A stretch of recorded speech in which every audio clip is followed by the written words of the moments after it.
कौन है?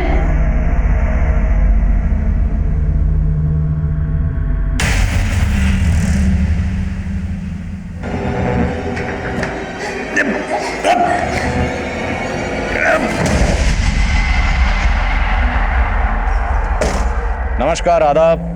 मैं inspector Adil Khan, crime petrol Dastak में आपका स्वागत करता हूँ। जिस औरत का कत्ल हुआ उसका नाम डॉली सिंह था, और डॉली का कत्ल इसलिए हुआ क्योंकि वो मुजरिम का कोई गहरा राज जानती थी, कोई ऐसा राज जो कई निर्मम हत्याओं की वजह बनने वाला था। डॉली ने इस दस्तक को महसूस भी किया था, और उसके कत्ल के बाद मुजरिम का ये राज ही रह गया। और हैरानी की बात यह थी कि डॉली की मौत के 2 महीने बाद भी उसके कत्ल के बारे में किसी को कुछ नहीं पता था। लेकिन डॉली का कत्ल इस केस का आखिरी चैप्टर नहीं था। अब हमारे सामने मुजरिम का एक ऐसा चैप्टर आया जो भयंकर खून खराबे की तरफ इशारा कर रहा था।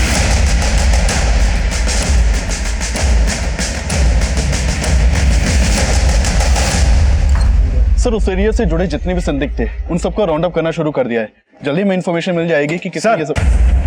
अभी एक कॉल आया मुझे। कॉलर से टिप मिली है कि अधिराज की जीवन शांति संस्था ने एक बहुत बड़े खून खराबे की प्लानिंग की है और हथियार एक घर में छिपाए गए हैं।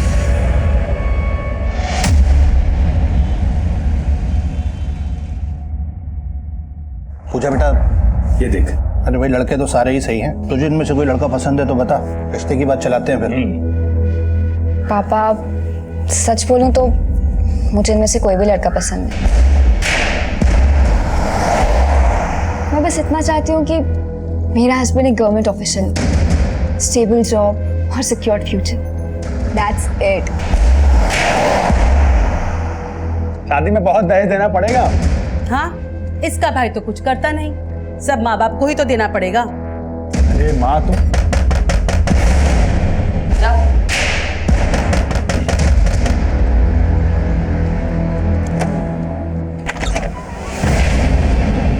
चेक करो सब्जेक्ट।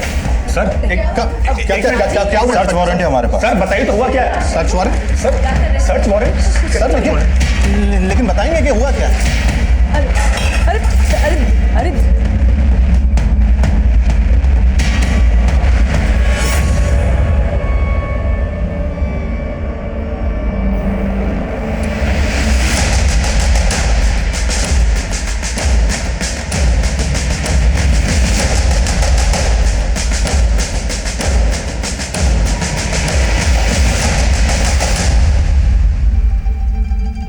हमारी समझ में कुछ नहीं आ रहा है कि वो हथियार यहाँ कैसे आए। सर, हमें लगता है हमें कोई फंसाने की कोशिश कर रहा है। कोई दलील नहीं चलने वाली। तुम लोग इस अधिराज के लिए काम करते हो ना? अधिराज नहीं, स्वामी अधिराज कहिए। उनका इसमें कुछ भी लेना देना नहीं है। वो गुरु है हमारे। गुरु के शिष्य के घर में बंदूकें क्या कर रही हैं? बंदूकें घर में नहीं, घर के पीछे मिली है। कोई भी आके छुपा सकता है। ये हमारे गुरुजी और हमारे परिवार को बदनाम करने की चाल है किसी की। शहर की सुरक्षा का मामला, ऐसे नहीं जाने दे सकते। देखे उन्हें। अरे कहाँ? सर, हम लोगों ने कुछ नहीं किया। बुलाओ उनको। अरे ये कहा? सर, पक्का इस फैमिली पर अधिराज का राजयोग चल रहा है, पर वो तो क्लीन चिट लेकर बैठा हुआ है। क्या करें उसका? इनके बयान से वो भी हत्या चढ़ेगा। इनकी ऐसी कुंडली निकालो कि सफाई देने के लायक ही नहीं रहे। और उस कॉलर के बारे में पता करो जिसने हथियारों की टिप दी थी। हो सकता है उससे अधिराज के बारे में कोई इन्फॉर्मेशन मिले। यदि आप अपने घरों के मक्खी मच्छरों पर अहिंसा का प्रयोग शुरू कर दें तो क्या हो?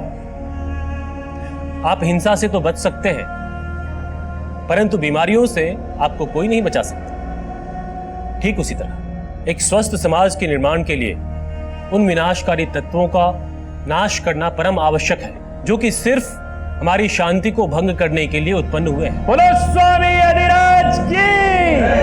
स्वामी अधिराज की!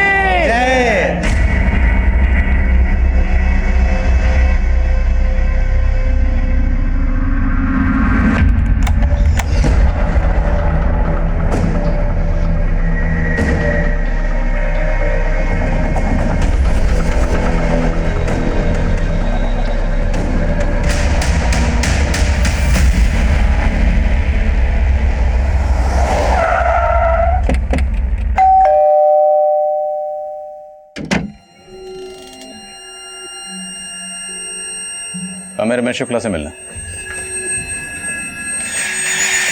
जी सर, बोलिए। मैं रमेश शुक्ला हूँ। रमेश जी, आपने जो फ़ोन करके हमें इन्फॉर्मेशन दी उसके लिए थैंक यू वेरी एक मच। मिनट सर, मैंने आपको कॉल किया। हाँ, आपने तो कॉल किया था मुझे। अच्छा, बताइए कि आपको अधिराज की फॉलोअर फैमिली के घर में पिस्तौल्स होने की इन्फॉर्मेशन कहाँ से मिली थी? सर ये क्या बोल रहे हैं आप लोग, मेरी समझ में कुछ नहीं आ रहा है। और मैंने आपको कोई कॉल नहीं किया था। लेकिन मुझे जिस नंबर से कॉल आया वो आपके ही नाम पर इसी एड्रेस पर रजिस्टर्ड है। ये देखिए। सर ये एड्रेस तो मेरा है सर, लेकिन ये नंबर तो मेरा है ही नहीं। लेकिन रमेश जी, 15 दिन पहले ये नंबर आप ही के डॉक्यूमेंट से खरीदा गया। आप इस्तेमाल नहीं कर रहे तो कौन कर सकता है?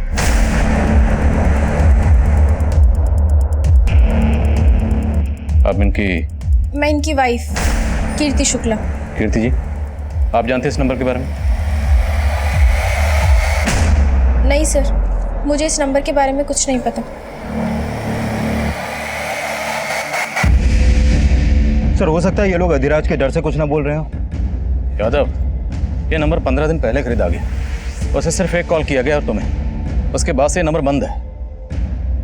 मामला कुछ और है। तिवारी परिवार के खिलाफ कुछ मिला? सर, मैंने चेक किया लेकिन अभी तक कुछ खास नहीं मिला है। और हाँ सर, तिवारी परिवार में वो माता जी निर्मला तिवारी, सिर्फ उनका ही अधिराज के आश्रम में आना जाना है, और वो भी मोबाइल यूज नहीं करती हैं। तो घर के पिछले हिस्से में हथियार हैं, ये सिर्फ निर्मला देवी को पता होगा या पूरे परिवार को?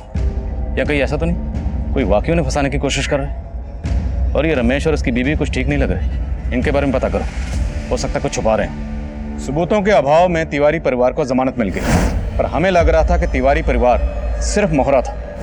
असली गुनहगार अधिराज, जिस पर पहले भी हिंसा भड़काने के आरोप लग चुके थे, और अधिराज एक सफेद पोश मुजरिम था। इसलिए बिना किसी पुख्ता सबूत के हम उसके गिरेबान में हाथ नहीं डाल सकते थे। और मामला नेशनल सिक्योरिटी का था। गन वाले केस का क्या हुआ? अधिराज से कब मिल सकते हैं? सर, अधिराज के आदमी कुछ ठीक से बता नहीं रहे। हमेशा यही बोलते हैं कि स्वामी जी ध्यान में है। वो जानबूझ के हमें अवॉइड कर रहा है। ध्यान तोड़वाना पड़ेगा उसको।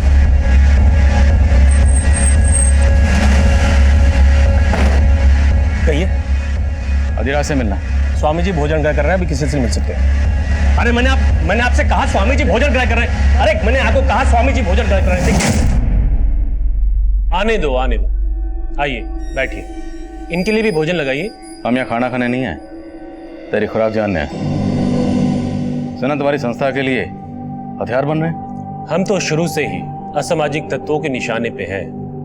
यदि उनका बस चले तो हमारे आश्रम में भी 2-4 बम गिरा दें। बातों के दिखाते हो तुम लोग। तुम्हारी शिष्या निर्मला तिवारी के घर पर 5 पिस्तौल मिले, बाकी असला बारूद कहाँ छुपा रखा? निर्मला देवी हमारी शिष्या हैं, इसलिए हम दावे के साथ कह सकते हैं कि उनका इन हथियारों से कोई लेना देना नहीं है, और ना ही हमारी संस्था की किसी भी सदस्य का। यह अवश्य हमारे शत्रुओं की चाल है, एक षड्यंत्र है। हिंसा भड़काने के आरोप पहले भी लग चुके हैं तुम। बस, हमारी मुलाकात पूर्ण हो गई। अब आप सब लोग जा सकते हैं। और ध्यान रहे इंस्पेक्टर, अगली बार जब आप आए तो अपने साथ अनुमति लेके आइएगा, वरना आप तो जानते ही हैं हमारे भक्तजन क्या क्या कर सकते हैं। हम तो जानते हैं कि तुम्हारे भक्तजन क्या क्या कर सकते हैं, लेकिन शायद तुम नहीं जानते कि हम क्या कर सकते हैं। अब आप कहाँ जा रही हैं? गुरुजी से मिलने। बात तुम्हारे आगे तो हाथ जोड़ रहे हैं। इतना सब कुछ हो गया घर में, लेकिन गुरुजी गुरुजी ने हमेशा हमारा भला चाहा है, और आगे भी हमारी नैया वही पार लगाएंगे। माँ जी, नैया डूब रही है। अब तो स्वामी जी की पतवार छोड़ दो।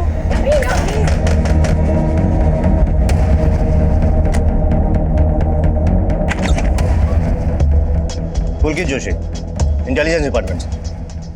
इंटेलिजेंस? देखिए, मैं जानता हूं कि स्वामी अधिराज की वजह से आप लोग पुलिस के रडार पे हैं, लेकिन अगर आप लोग हमारे साथ थोड़ा कोऑपरेट करेंगे तो मैं आपको इस मुसीबत से बचा सकता हूं।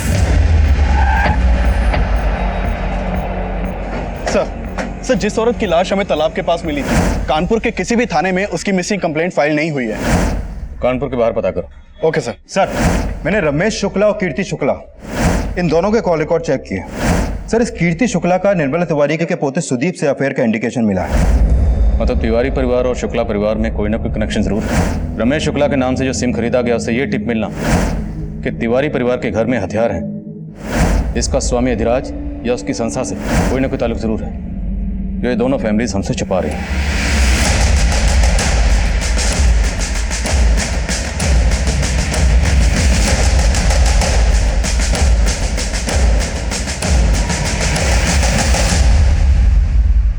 आप लोग बोलेंगे कि आप लोगों में से किसी को भी उन पिस्टल्स के बारे में कोई जानकारी नहीं,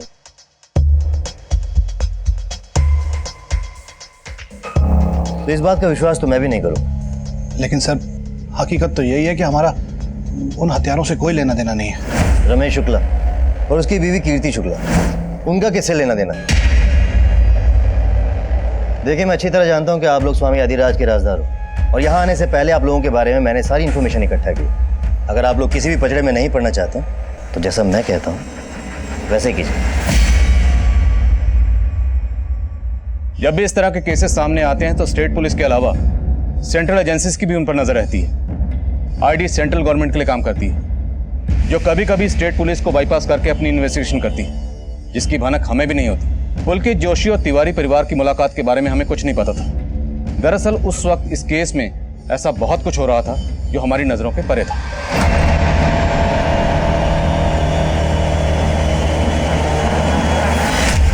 हाँ, मैं सुप्रिया का ब्रेन वॉश करने की कोशिश कर रही हूँ, पर फिलहाल सिचुएशन ऐसी है कि हमें सब्र करना ही होगा।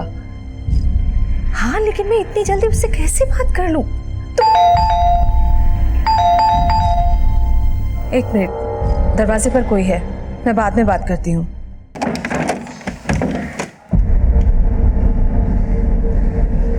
कहाँ थी तू? सुप्रिया, कितनी देर से फोन लगा रही थी तुझे? फोन क्यों नहीं उठा रही थी मेरा? सुप्रिया, तुझे पता है ना कितनी फिक्र होती है तेरी मुझे। आपको मेरी फिक्र कब से होने लगी? आपका तो सारा टेंशन कहीं और ही है। सुप्रिया देख, प्लीज मुझे ना बच्चे की तरह बहलाना बंद कीजिए। आप जो कर रहे हो वो गलत है और मैं आपको बिल्कुल नहीं सपोर्ट करने वाली।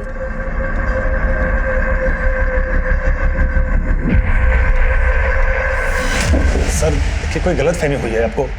सर देखिए, हम मानते हैं कि कीर्ति से हमारी फोन पर बातचीत होती थी, लेकिन पहले हमको आइडिया नहीं था कि वो इस हद तक जा सकती है। अब तो हमको पक्का यकीन हो रहा है कि ये सब उसी की करतूत है। क्यों? ऐसा क्या था? कीर्ति ऐसा क्यों करेगी?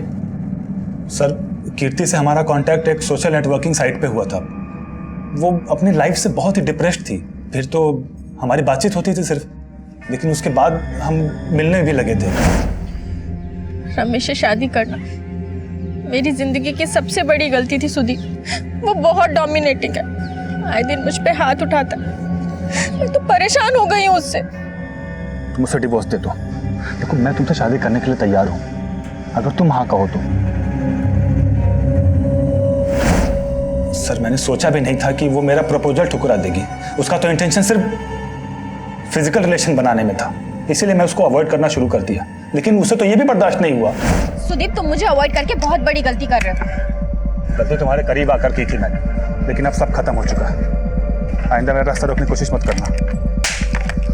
तुमने मुझे समझ क्या रखा है सुदीप? अब देखो मैं तुम्हारा क्या करती हूँ। सर, जरूर उस कीर्ति नहीं हमारे घर में हथियार छुपवा करके ये पुलिस केस में हम सबको फंसा करके हमसे बदला लिया है। किसने क्या किया वो हम देख लेंगे। तुम ये बताओ, तुम्हारे और कीर्ति के अफेयर के बारे में कीर्ति के हस्बैंड को पता था? नहीं सर, मुझे कोई आइडिया नहीं है कि कीर्ति का किसी के साथ अफेयर था। तुम्हें तो ये भी आइडिया नहीं कि तुमने अपने ही नंबर से फ़ोन करके मुझे टिप दी थी। सुदीप और उसकी फैमिली को फंसाकर अपना बदला लेना चाहते थे। सर, मैं आपको पहले भी बोल चुका हूँ कि मैं उस नंबर के बारे में कुछ नहीं जानता। और वो हथियार जो सुदीप के घर में छिपाए गए, उसके बारे में भी कुछ नहीं मालूम? नहीं सर, मेरा इन सब से कोई लेना देना नहीं है। तो फिर किसका लेना देना है? तुम्हारी बीवी का? नहीं सर, मुझे उस नंबर के बारे में कुछ नहीं पता। तुम्हारे पति के डॉक्यूमेंट्स तुम्हारे अलावा और किसके हाथ लग सकते हैं? अब या तो तुम कुछ छुपा रही हो या तुम्हारा पति। तुम्हारा पति जानता है ना तुम्हारे और सुदीप के अफेयर के बारे में? नहीं सर, रमेश को कुछ नहीं पता। और रही बात सुदीप की, तो वो भी कोई दूध का धुला नहीं है। वो मुझसे शादी सिर्फ इसलिए करना चाहता था क्योंकि उसकी पूरी नज़र मेरी जायदाद पर थी। वो मुझसे शादी करके अपनी बहन के लिए दहेज का बंदोबस्त कर रहा था। सर, ये रमेश भी अपनी बीवी के लवर से बदला लेने के लिए उसको फंसवा सकता है। और ये भी हो सकता है कि कीर्ति वाकई में सुदीप के लिए ऑब्सेस्ड हो, पर सुदीप ने उसे घास नहीं डाली, इसलिए उसने बदला लेने के लिए सोचा। हो सकता है सुदीप ऑब्सेस्ड हो, कीर्ति ने उसकी इंटेंशन भाप ली हो और ये सुदीप कीर्ति को धमका रहा हो। स्वामी अधिराज के संसार से हथियार जुटाना उसके लिए मुश्किल नहीं है। लेकिन सर, अगर ऐसा है तो रमेश इस बात से इनकार क्यों करेगा कि उसकी आईडी से लिए गए नंबर से उसने फोन करके कोई टिप नहीं दी? तो मतलब कोई चौथा है जिसका गेम इन दोनों फैमिलीज को फंसाना है।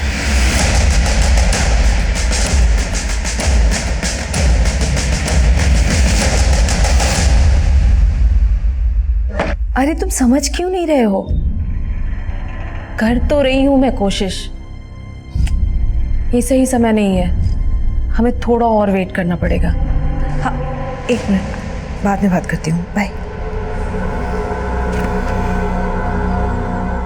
ये लीजिए। क्या है ये? इन पेपर्स में साफ लिखा है मैं अब इस घर की बराबर की हकदार हूँ। सुप्रिया, ये सब क्यों कर रही है तू? ये प्रॉपर्टी पापा की थी ना, तो उनके मौत के बाद आप अकेले तो मालिक नहीं बन सकती। आप मुझे मेरा हिस्सा दे दीजिए और अलग हो जाइए। कल्याण, गुरुजी, पुलिस अब सुदीप को तंग करने लगी है, आप कुछ कीजिए ना। आप हमारे सानिध्य में हैं। अपनी समस्त चिंताएं हमें दे दीजिए और निश्चिंत रहिए। परंतु स्मरण रहे, आपका समर्पण पूर्ण होना चाहिए। ऐसी कोई बात ना हो जो हमसे छुपी हो। कुछ तो ऐसा है जो आप छुपा रही हैं हमसे। गलती हो गई गुरुजी, बहुत बड़ी गलती हो गई। आप तो परम ज्ञानी हैं गुरुजी, आपको जानते हैं। हम आपको उस आईडी एजेंट के बारे में बताने ही वाले थे गुरुजी। ID agent?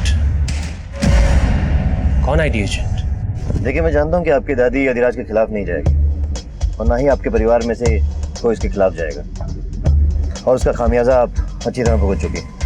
पर हम गलत नहीं है। मैं जानता हूँ, लेकिन अधिराज 100% गलत है। देखिए, अभी तो उसका हथियारों का ही कनेक्शन आपके परिवार से मिला।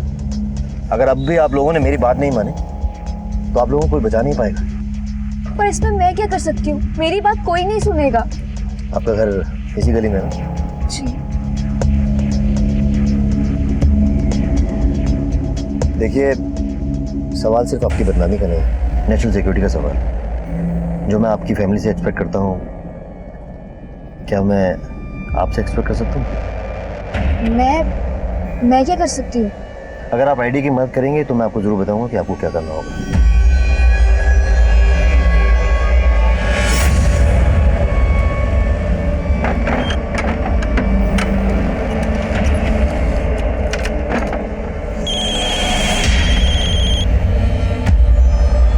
हेलो? नहीं, तुम यहाँ मत आओ, मैं ही आती हूँ।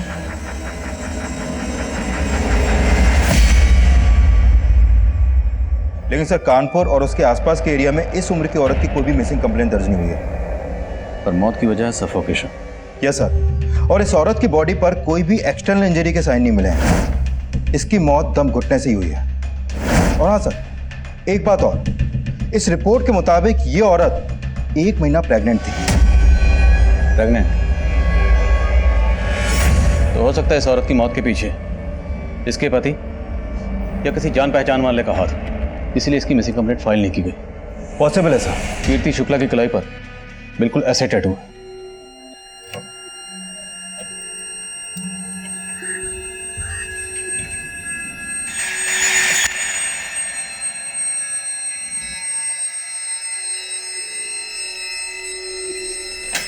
रमेश, क्या ये सब? रमेश, मैं तुम्हें बताने ही वाली थी। क्या बताने वाली थी? बेवकूफ समझ के रखा है तुमने मुझे? आखिर दिखा दी तुमने अपनी जात। पहले खुद आईना देखो, तुम्हारी जात क्या है मालूम है मुझे। पता नहीं रोज कितनी लड़कियों के साथ जाकर सोते हो। रमेश, हाथ उठाना मुझे भी आता है। आज गलती कर दी, आइंदा मत करना।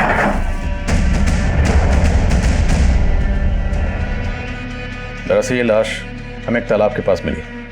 आप पहचानती हैं इसे? नहीं सर। इसे जानते हो सकता है तुमने इस लड़की को अपनी वाइफ कीर्ति के साथ कभी देखा हो। नहीं सर, मैंने इसे कभी नहीं देखा। पर आप ये सब मुझसे क्यों पूछ रहे हैं? क्योंकि इस औरत की कलाई पर बिल्कुल वैसे ही टैटू है जैसा आपकी कलाई पर। हाथ दिखाई। ये देखिए, फर्क सिर्फ इतना है कि इस औरत के हाथ में जो टैटू है उसमें ए लिखा है और आपके के। ये टैटू आपने कहाँ से बनवाया? याद नहीं है, बहुत टाइम हो गया है। याद नहीं मतलब? ये टैटू आपने कहाँ से बनवाया, आपको याद नहीं? हाँ सर, याद आया। गुलमोहर मार्केट से। गुलमोहर मार्केट में कहाँ से? शायद परम गैलरी। पता करो, शायद इस औरत ने भी वहीं से टैटू बनवाया हो जहाँ से कीर्ति ने बनवाया। और इस कीर्ति के कॉल रिकॉर्ड्स एक बार फिर से स्टडी करो। हो सकता है कीर्ति इस औरत को जानती हो और हमसे छुपा रही। Okay sir.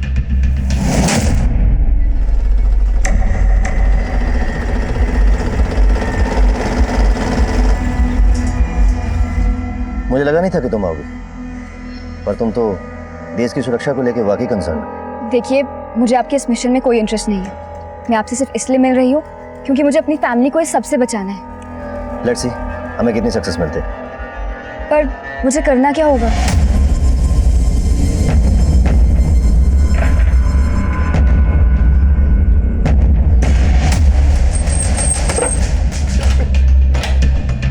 तेरे लॉक तो एकदम ठीक है। मतलब घर में फोर्स्ड एंट्री का कोई निशान नहीं, लेकिन रमेश कह रहा था जब वो बाहर से आया तो ये लॉक बंद था। सर, रमेश ने बताया कि ये चाबी कीर्ति की है जो घर से मिली, और ये चाबी रमेश की। कहीं रमेश दो चाबियों की कहानी तो नहीं बना रहा? नहीं सर, मैं झूठ नहीं बोल रहा। तो तुम्हारे और कीर्ति के अलावा ऐसा कौन हो सकता है जिसके पास तुम्हारे घर की चाबी होगी? क्योंकि घर में कोई जबरदस्ती नहीं घुसा, बाकायदा ताला खोल के घुसा। सर आपको तो पता ही है कि कीर्ति का सुदीप के साथ। सर हो सकता है कि कीर्ति ने शायद सुदीप को घर की दूसरी चाबी दे रखी हो। सर, जाहिर है कि ये सुदीप पे शक जताएगा, और घर के आसपास कोई सीसीटीवी भी नहीं है। लेकिन मैं खबरियों से पता करवाता हूँ कि मर्डर के वक्त ये दोनों कहाँ थे। एक हफ्ता पहले जिस औरत की लाश मिली थी उसकी कलाई पर ठीक वैसे टैटू था जैसा कीर्ति की कलाई पर था। पर अभी तक न उस औरत की शिनाख्त हो पाई है और ना ही ये पता चल पाया कि वो टैटू कहाँ से बनवाया गया था। पर हो ना हो, उस औरत और कीर्ति इन दोनों के कत्ल के पीछे कोई ना कोई कॉमन कनेक्शन जरूर है।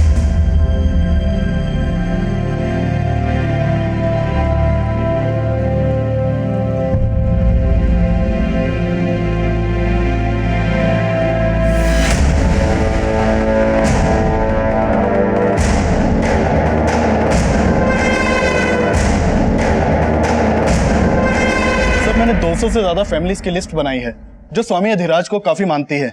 सब पर नजर रखो, किसी पर भी जरा सा शक हो तो उठा लो। Okay sir. सर, कीर्ति की बॉडी में जो बुलेट मिली थी उसकी बैलिस्टिक रिपोर्ट आ गई है।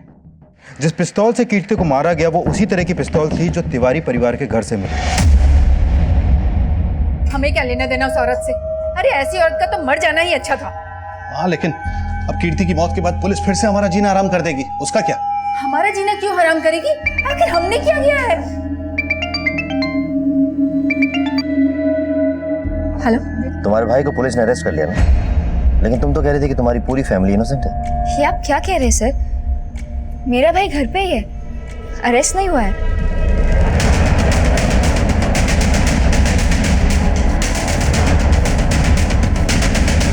लेकिन साहब, अरे क्या हुआ? ये क्या कर रहे हैं आप लोग? कहाँ ले जा रहे हैं?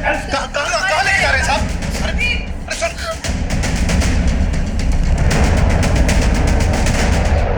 सर देखिए कोई गलत फहमी हुई है सर, हम शरीफ लोग हैं सर। आप बिना वजह उठा के लाए सर। देखिए कीर्ति की मौत उसी तरह की पिस्तौल से हुई जो तुम्हारे घर से बरामद हुई। उसको तुमने नहीं मारा तो किसने मारा? सर मुझे क्या पता होगा उसको किसने मारा है।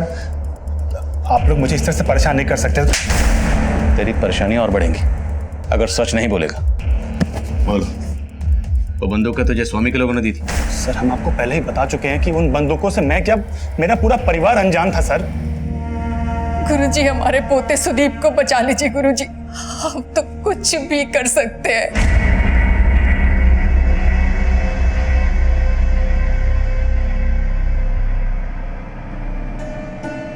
देखिए समय ठीक नहीं चल रहा है।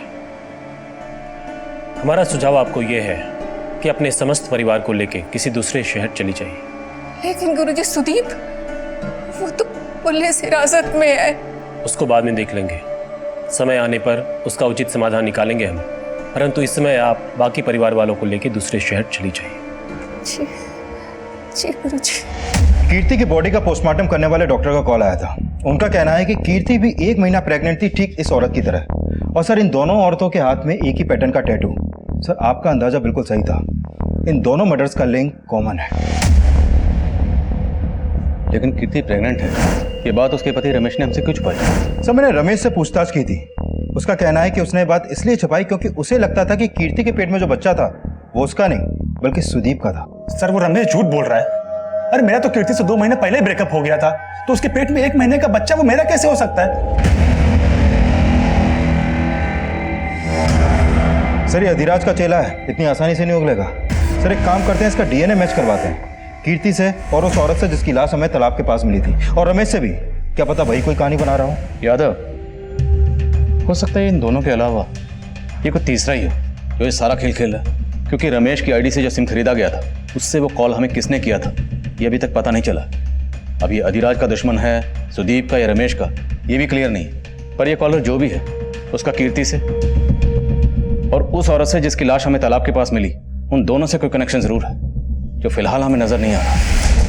अधिराज के फॉलोअर्स में से हमने इसे जीरो डाउन किया है। इसी ने तुम्हारे घर पे हथियार रखवाए थे। ये तो गौतम जी है, अधिराज जी की महंत। आश्रम के अलावा इसके किसी और ठिकाने का पता है तुम्हें? सर हमने अधिराज के लोगों में से इस गौतम को जीरो डाउन किया है। सर खबरियों से पता चला है कि मेरठ से खरीदे गए हथियारों की डील के वक्त ये गौतम भी वहां मौजूद था। सर इस गौतम का आश्रम के अलावा एक और ठिकाने का पता चला है। उठाओ इस गौतम। Okay sir.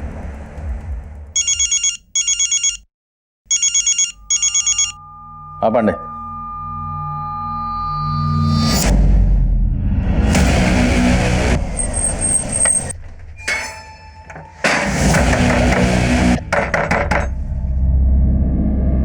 आसपास देखो, लगता है घर में नहीं है, शायद किसी ने देखा हो।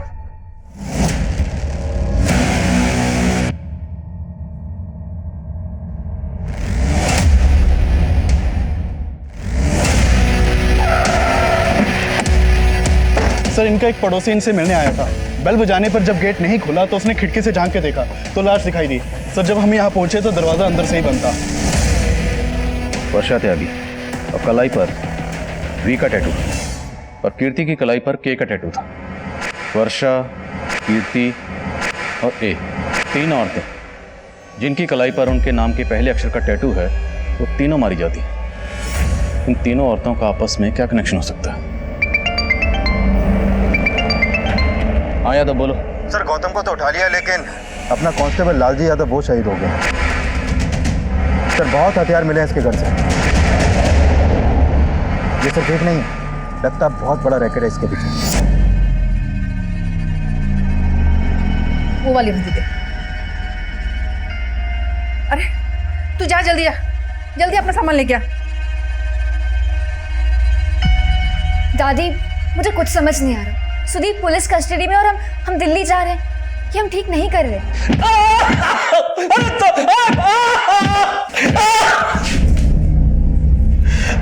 अब बोलेगा? बोल किसने मारा? मानते हैं कि उस हवलदार को हमने मारा साहब, लेकिन उस औरत को नहीं मारा साहब। बोल किसने मारा? इन औरतों के पेट में किसका बच्चा था? तेरा या तेरे स्वामी का? नहीं स्वामी जी का और ना ही हमारा। ये जो 3 औरतें मारी गई हैं ना, इन तीनों की कलाई पे टैटू बनाओ। इस टैटू का तुझसे या तेरे उस स्वामी से क्या ताल्लुक है? बोल। ADK कोड है कोई? क्या मतलब है इसका? हमें नहीं मालूम ये क्या है, और इन औरतों से हमारा कोई संबंध नहीं है, और हमने इन्हें नहीं मारा है सर। तेरे घर में जो बंदूकें मिली हैं वो दिवाली पे आतिशबाजी के लिए रखी थी, ऐसे नहीं मानेगा। वॉश करो जरा इसे।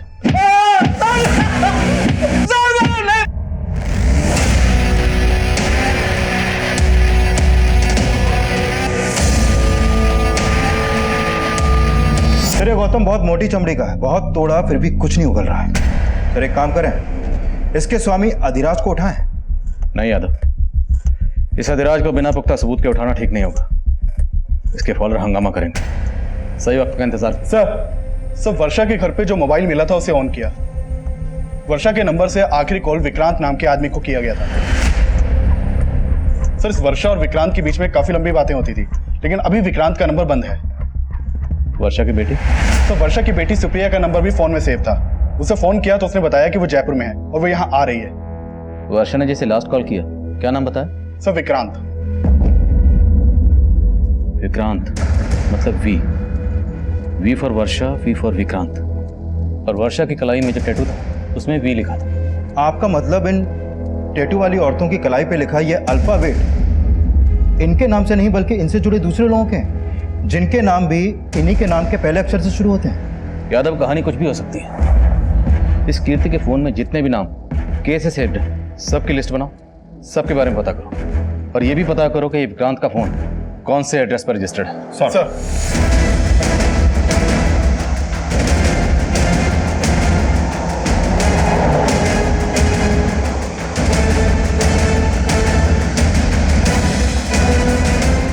Hello, Kanpur airport. Sir Kirti के मोबाइल में 2-3 नंबर ऐसे हैं जो के से शुरू होते हैं, लेकिन कीर्ति की इन लोगों से उतनी बातें नहीं होती थी जितनी वर्षा की विक्रांत से होती थी। सर, वर्षा जिस नंबर पर कॉल करती थी वो नंबर विक्रांत का है ही नहीं। दरअसल वो नंबर इस डॉली सिंह के नाम पर सुभाष नगर के एड्रेस पर रजिस्टर्ड है। सर ये photo mobile network service provider से मिला है। अगर वो नंबर डॉली का था तो वर्षा ने डॉली का नंबर विक्रांत के नाम से क्यों सेव कर रखा? सर, पता चला है कि कानपुर से दिल्ली जाने वाली एक फ्लाइट में बॉम्ब है और निर्मला तिवारी और उसका परिवार उसी फ्लाइट से दिल्ली जाने वाला है। इस खबर ने पूरे शहर में रेड अलर्ट कर दिया। हमने तुरंत एयरपोर्ट पुलिस को इन्फॉर्म किया कि जिस फ्लाइट में बॉम्ब होने की खबर है उसमें हमारी सस्पेक्ट तिवारी फैमिली ट्रैवल कर रही है। एयरपोर्ट पुलिस ने तिवारी फैमिली से पूछताछ की, लेकिन उनके लगेज में कुछ भी सस्पिशियस नहीं मिला और ना ही फ्लाइट में बॉम्ब था। फ्लाइट कैंसिल हो गई और तिवारी परिवार को रिलीज कर दिया गया। लेकिन हम अभी ये जानना चाह रहे थे कि तिवारी परिवार ने अचानक दिल्ली जाने का प्लान क्यों बनाया? क्या गौतम जी को आपने हथियारों के साथ पकड़ा? हथियार तो आपके यहाँ से भी मिले थे, फिर हैरान होने का इतना नाटक क्यों कर रही हैं?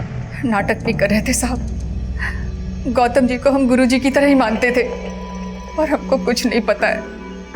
जरूर कोई गलत फहमी है साहब। और सुदीप भी बेकसूर है, उसको छोड़ दीजिए। तो सुदीप के अंदर होते ही दिल्ली क्यों भाग रहे थे? भाग नहीं रहे थे साहब, वो तो गुरुजी ने कहा था इसीलिए जा रहे थे।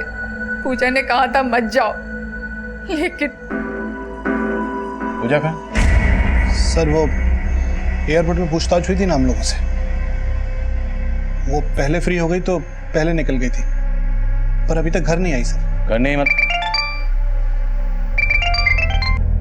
हाँ यादव बोलो। सर सुभाष नगर थाने से पता चला है कि डॉली सिंह की मौत तो 2 महीने पहले ही हो चुकी है। सर 2 महीने पहले डॉली की लाश उसके घर के बाथटब में ही मिली थी और इसकी कलाई पर भी सेम इसी पैटर्न का टैटू था।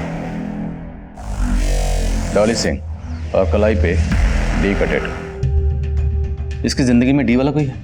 इसका पति दीपक। और सर डॉली के इस केस को सुभाष नगर पुलिस मर्डर मान के इन्वेस्टिगेट कर रही थी और उस वक्त उन्हें बाथटब के पास शराब भी मिली थी और डॉली के पति ने डॉली की मौत की खबर पुलिस को दी थी। और सर डॉली के पति का कहना था कि डॉली को बाथटब में बैठकर शराब पीने की आदत थी। सर उसकी बॉडी में अल्कोहल भी पाया गया था, इसलिए इस केस को एक्सीडेंटल मानकर बंद कर दिया गया। इस डॉली का पति दीपक, वो इस वक्त कहाँ? सर वो डॉली के मौत के बाद ही डॉली का फ्लैट बेचकर कहीं चला गया। तो हो सकता है ये डॉली का दीपक जो है वही वर्षा का विक्रांत बनकर वर्षा से बात कर रहा हूँ डॉली के नंबर से। इस दीपक की फोटो है? हाँ सर, नेक्स्ट पेज पर ही है।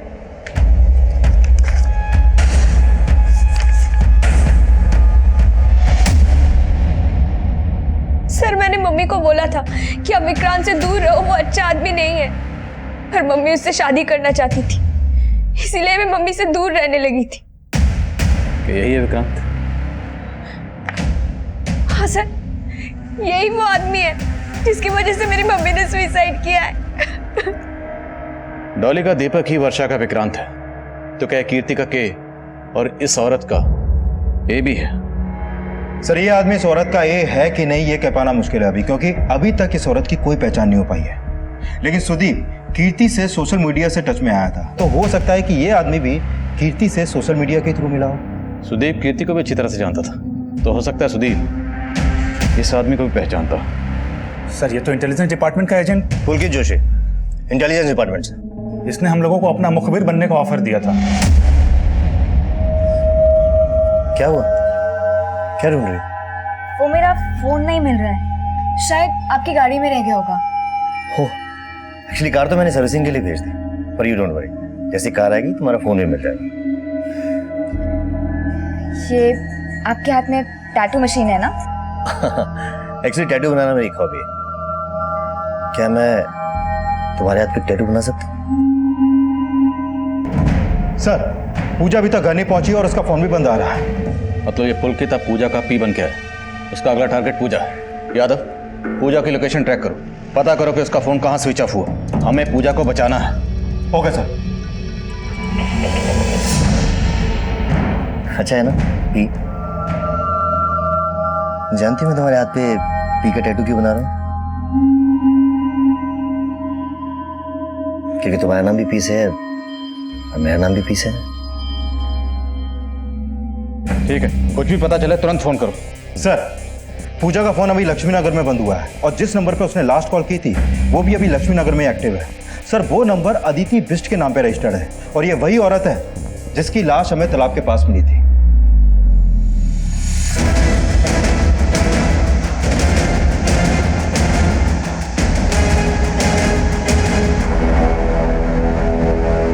It means you love me.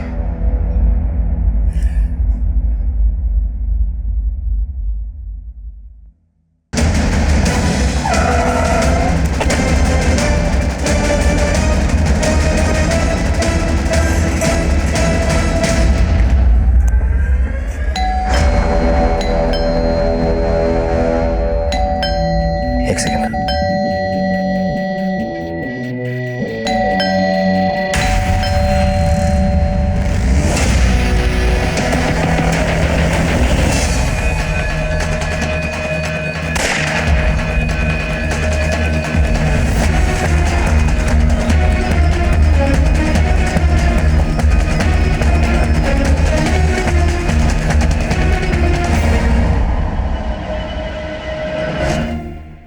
Dolly, Aditi, कीर्ति, वर्षा और अब पूजा। और कितनी लड़कियों की जिंदगी बर्बाद की तूने? 4 और, लेकिन उन्हें मारा नहीं था मैंने, छोड़ दिया था। और डॉली को उनके बारे में पता चल गया था। वो मुझे अंदर करवाना चाहती थी, इसलिए मैंने उसे ऊपर पहुंचा दिया। फिर डॉली के घर पे कब्जा करके उसे बेच दिया। अदिति को भी इसी मकसद से मारा? अदिति का तो अमन था, बहुत प्यार करती थी मुझसे, उसे मारना नहीं चाहता था, लेकिन वो बेवकूफ हमारे प्यार की निशानी चाहती थी। बच्चा, एंड आई हेट किड्स। और वर्षा से मैं उसका घर हासिल करना चाहता था, लेकिन वो अपनी बेटी के कारण शादी के लिए रेडी नहीं हो रही थी। और जब मुझे पता चला कि उसने अपना घर अपनी बेटी के नाम कर दिया तो छोड़ दिया मैंने उसे, मारा नहीं। और उसकी मौत का जिम्मेदार तू ही है। तेरी वजह से डिप्रेशन में गई और उसने सुसाइड कर लिया। कीर्ति की जिंदगी में कैसे दाखिल हुआ? उससे मैंने सोशल मीडिया पे दोस्ती की, कमल बन के, और वो मेरे प्यार में सेंटी हो गई। और उसने मुझे सुदीप के बारे में सब कुछ बता दिया, और पूजा के बारे में भी, जिसकी शादी की दहेज के लिए सुदीप कीर्ति को फंसा रहा था। और फिर मैंने पूजा का मैट्रिमोनियल प्रोफाइल देखा। उसे देखती तो मैं उसके प्यार में पागल हो गया। पूजा की विश थी कि वो किसी गवर्नमेंट ऑफिशियल से शादी करे, और पता चला कि उसकी दादी अधिराज की परम भक्त है। फिर मैंने एक प्लान बनाया पूजा की जिंदगी में दाखिल होने का। कीर्ति के घर से रमेश के कुछ डॉक्यूमेंट चोरी किए और एक नया नंबर लिया, और पूजा के घर में वो हथियार छुपा दिए। अधिराज आप लोगों के रडार पे पहले से ही था, इसलिए मैंने आप लोगों को जानबूझकर उसकी टिप दी। हेलो पुलिस स्टेशन, मैं आपको कुछ हथियारों के बारे में बताना चाहता हूँ। और पूजा का परिवार फंस गया, और मौका मिलते ही मैं उनके परिवार से इंटेलिजेंस डिपार्टमेंट का एजेंट बन के मिला। पुलकित जोशी, इंटेलिजेंस डिपार्टमेंट से। मेरा मकसद सिर्फ पूजा को इंप्रेस करना था, लेकिन इसी बीच आपने कीर्ति को अदिति की फोटो दिखा दी और उसे मुझ पे शक हो गया। मुझे उसे मारना पड़ा। फ्लाइट में बॉम्ब होने की खबर तूने दी थी ना? हाँ, तो क्या गलत किया मैंने? वो मुझे छोड़ के अपने परिवार के साथ दिल्ली जा रही थी। कानपुर एयरपोर्ट, कानपुर से दिल्ली जाने वाली फ्लाइट ARD 457 में बॉम्ब। अब पूजा का अंजाम भी वही होता जो बाकियों का हुआ। ये तो किस्मत अच्छी थी उसकी, बच गई। अब सलाखों के पीछे जाएगा ना तो जिंदगी के लिए तरसेगा, और एंड में तुझे मिलेगी फांसी।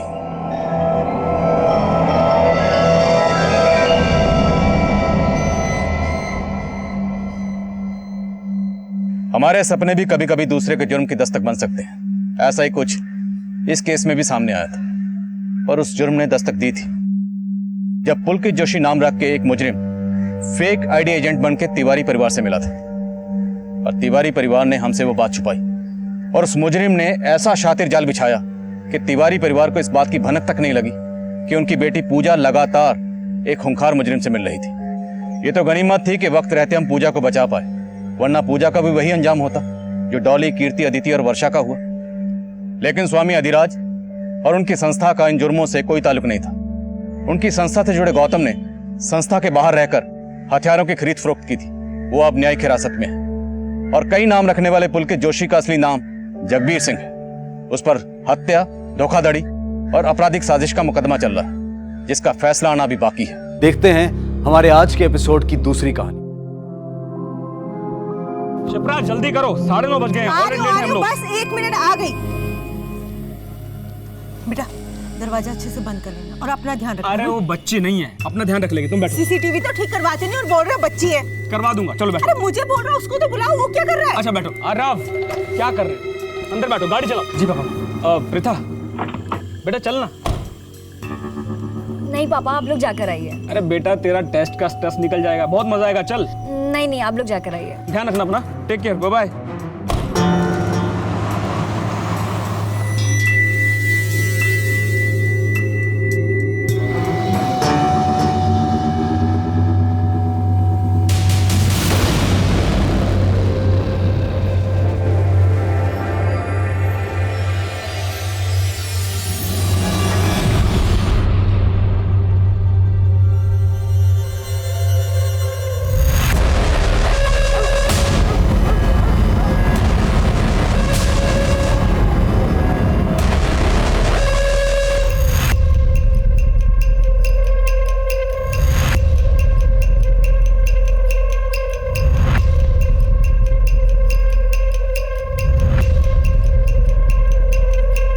छोटे छोटे सामान उठाना। वो तो ठीक है, लेकिन ये चंदू कहाँ गया? भाड़ में जाए चंदू, तू हथौड़ा दे।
प्लीज फोन उठा।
चाबी कहीं? हाँ ठीक है, आया, मैं आ गया।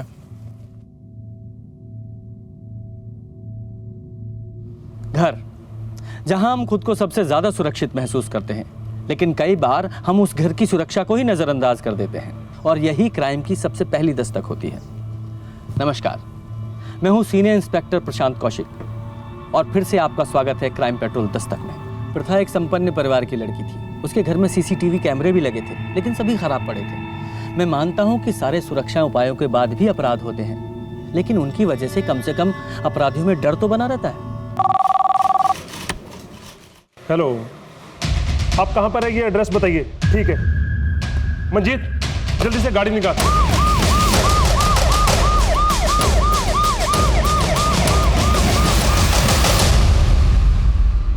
सर ये फोन बेडरूम से मिला। ये आपकी बेटी का फोन है? जी। फॉरेंसिक के लिए भिजवाओ। सर ये समय आपसे बात करने का नहीं है, लेकिन फिर भी आप कुछ बता सकते हैं कैसे हुआ? सिंह जी। पूरे घर से फिंगरप्रिंट्स उठवाओ। जी सर। प्रीता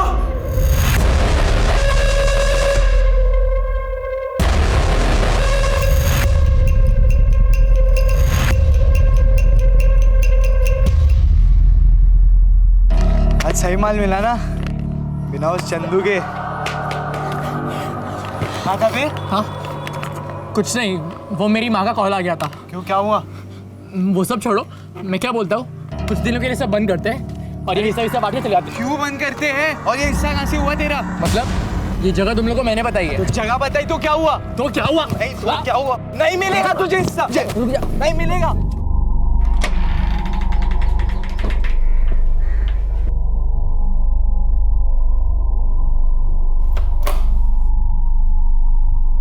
चंदू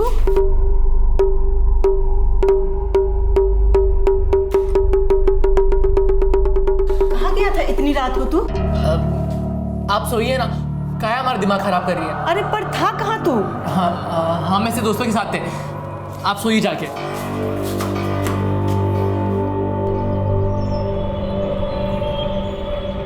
वाहेगुरु जी अच्छे लोगों के साथ ऐसा क्यों कर देते हैं?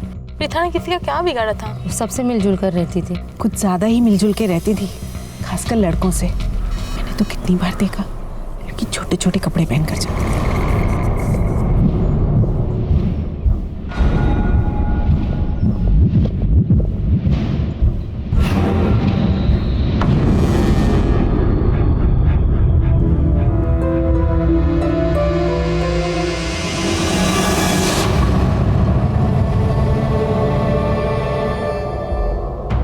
मुझे जल्द से जल्द प्रीता के कॉल डिटेल्स चाहिए और अच्छे से चेक करो, कुछ ना कुछ जरूर मिलेगा। Yes sir.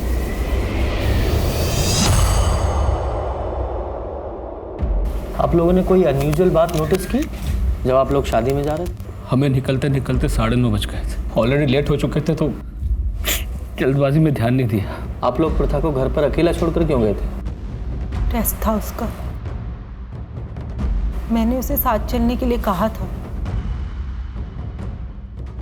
लेकिन वो नहीं मानी। वहाँ जाने के बाद उसका कॉल आया मुझे, लेकिन शोर इतना ज़्यादा था कि मुझे कुछ सुनाई ही नहीं दिया। शादी कहाँ थी? पास में थे सर, 10 मिनट का रास्ता है। आप वहाँ से घर अकेली आई? मैंने इन्हें ढूंढने की बहुत कोशिश की, जब मुझे ये नहीं मिले तो मैं अकेली घर आ गई। मैं डॉक्टर हूँ सर, एक पेशेंट का फ़ोन आ गया था तो कुछ इमरजेंसी थी तो मुझे उसके पास जाना पड़ा। ओके। बाद में शिप्रा का मुझे फ़ोन आया।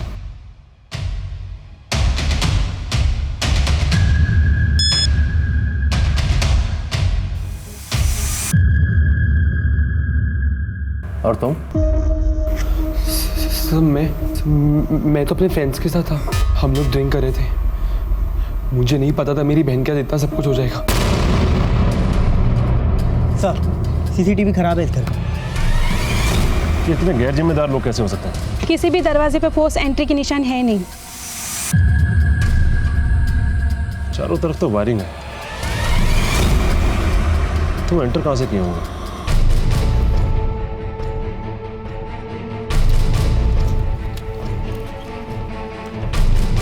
जी ये घर किनका है? जी मेरा है। आइए जरा कुछ छानबीन करनी थी।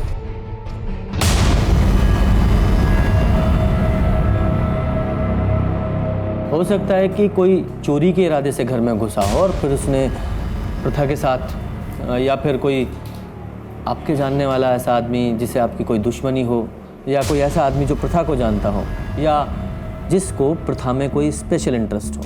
सबसे अच्छे से बात करती थी, बहुत फ्रेंडली थी, बहुत से फ्रेंड भी थे उसके। Mostly boys. आई मीन वो बहुत ही फ्रेंडली और सोशल टाइप की लड़की थी। किसी पर भी ट्रस्ट कर लेती थी, बहुत जल्दी दोस्त बना लेती थी।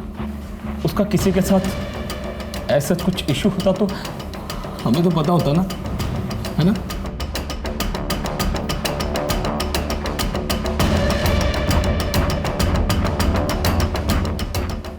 दरवाजे पर कोई फोर्स्ड एंट्री भी नहीं है।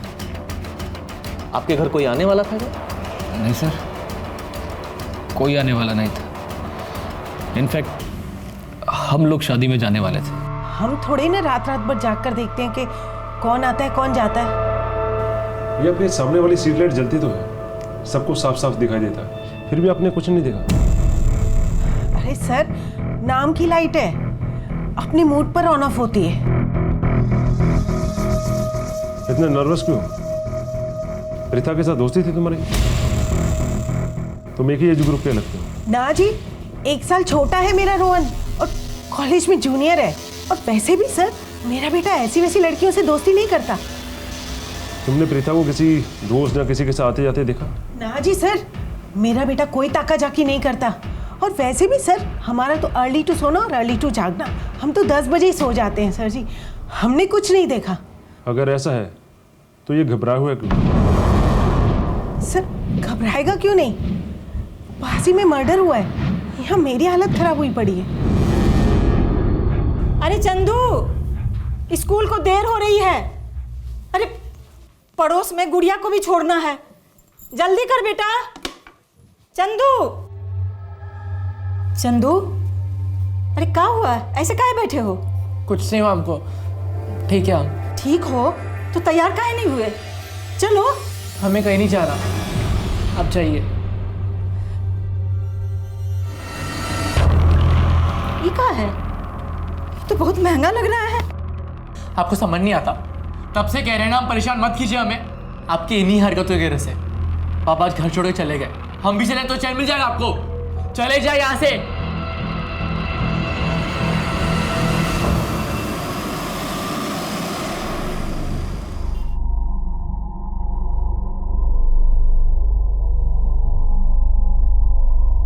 बहुत पुलिस आई है। गई थी मैं। 1 मिनट। क्या हुआ तुझे? हाँ, मिल गई फुर्सत? माफ करना भाभी, थोड़ी देर हो गई। अब जल्दी काम निपटा तू। अच्छा, बिजी है?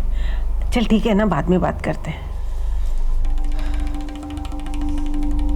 भाभी, ये पुलिस क्यों आई है? कुछ हुआ है क्या? अपनी शिप्रा भाभी है ना? हाँ। कल रात उसके घर में कोई घुस आया था। उसकी बेटी प्रीता को जान से मार डाला है। अरे मैं तो पहले से ही जानती थी उसके साथ कुछ ऐसा ही होगा। प्रीता दीदी तो कितनी प्यारी थी, किसी को क्या मिलेगा उसको मार के? मुझे तो लगता है कोई चोर घुस आया होगा। प्रथा ने देख लिया होगा, इसलिए जान से मार डाला। ये क्या है? तो बहुत महंगा लग रहा है। अब सोच क्या रही है? जल्दी से काम निपटा। अब हाँ, अभी करती हूँ। पहले देर से आती है।